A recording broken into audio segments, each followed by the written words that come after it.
Assalamualaikum warahmatullahi wabarakatuh. Alhamdulillahi rabbil alamin, alladzi arsala rasulahu bil huda wa dinil haqq liyudhhirahu 'alad dini kullihi wa kafa billahi shahida. Asyhadu an la ilaha illallah wahdahu la syarika lah wa asyhadu anna Muhammadan abduhu wa rasuluh, amma ba'du. Alhamdulillah, segala puja dan puji hanya milik Allah Subhanahu wa ta'ala. Kita bersyukur kepadanya atas segala nikmat yang Allah berikan kepada kita. Nikmat sehat, nikmat iman, nikmat Islam, sehingga kita masih bisa beribadah kepadanya. Kemudian salawat beserta salam semoga selalu tercurahkan untuk junjungan kita Nabi besar Muhammad sallallahu alaihi wasallam. Allahumma salli wa sallim wa barik ala Muhammadin wa ala alihi wa ashabihi ajma'in. Bapak Ibu kaum muslimin, kaum muslimat, jamaah zuhur yang dirahmati Allah Subhanahu wa ta'ala. Pada hari ini kita telah memasuki hari ke-19 Ramadan. Semoga amal ibadah yang kita lakukan akan berbuah takwa sebagaimana yang telah dijanjikan oleh Allah. Amin ya rabbal alamin. Bapak Ibu kaum muslimin yang dirahmati Allah Subhanahu wa taala, di dalam sebuah hadis yang cukup panjang dikisahkan pada suatu hari Rasulullah sallallahu alaihi wasallam sedang berkumpul dengan para sahabatnya.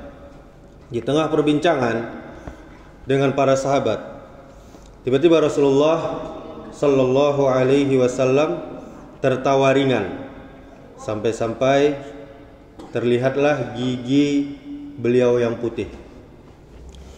Kemudian Umar bin Khattab radhiyallahu anhu yang berada di situ bertanya,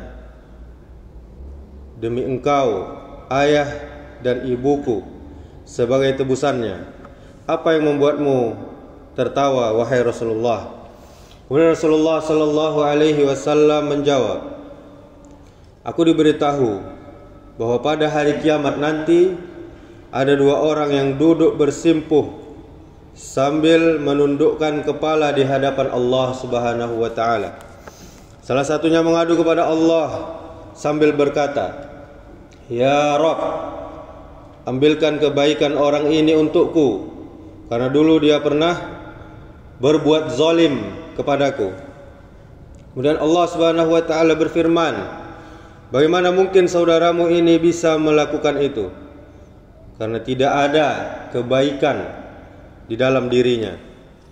Kemudian orang itu berkata lagi, 'Ya Rabb, kalau begitu biarlah dosa-dosaku dipikul olehnya.' Sampai di sini mata Rasulullah sallallahu alaihi wasallam berkaca-kaca. Rasulullah sallallahu alaihi wasallam tidak mampu menahan tetesan air matanya. Beliau menangis. Lalu Rasulullah berkata, hari itu adalah hari yang begitu mencekam, di mana setiap manusia ingin agar ada orang lain yang memikul dosa-dosanya. Kemudian Rasulullah sallallahu alaihi wasallam melanjutkan kisahnya.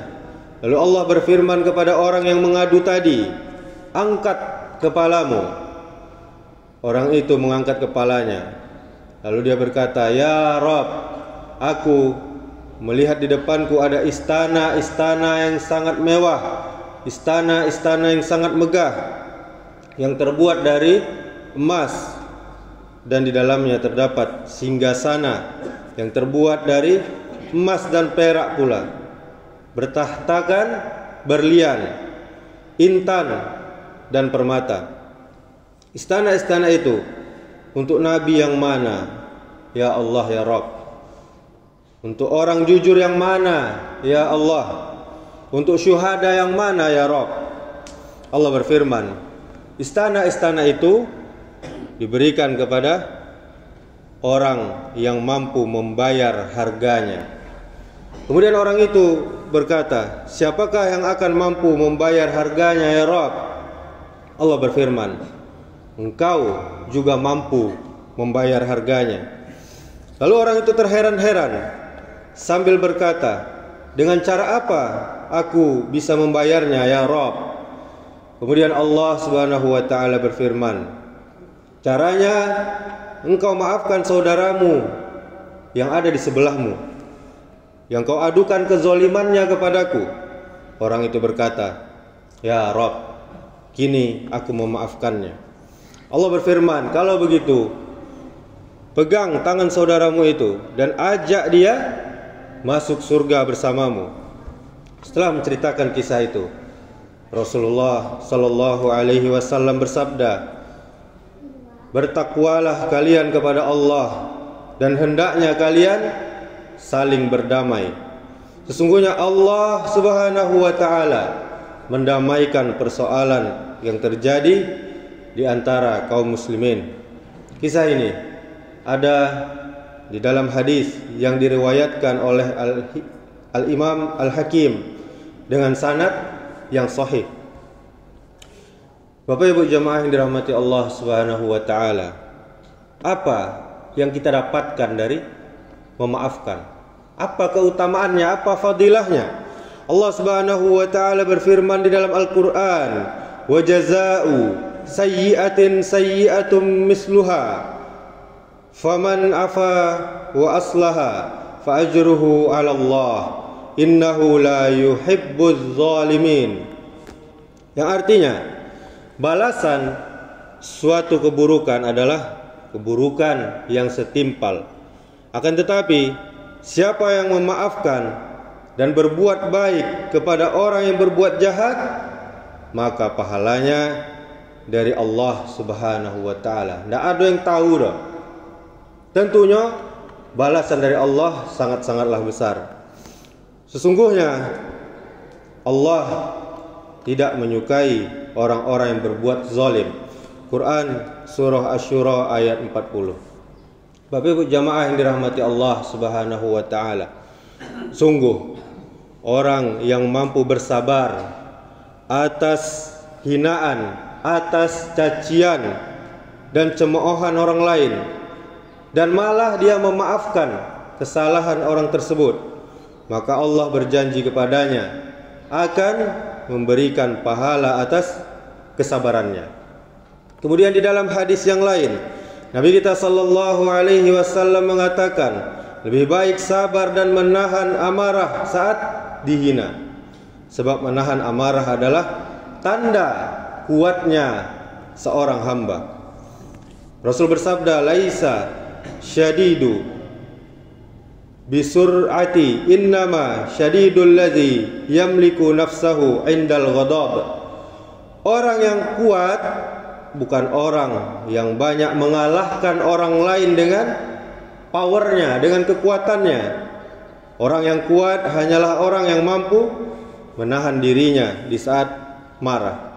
Hadis riwayat Bukhari nomor 6114. Beginilah Islam, Bapak Ibu jamaah yang dirahmati Allah. Allah dan Nabi-Nya telah mengajarkan setiap muslim untuk saling memaafkan.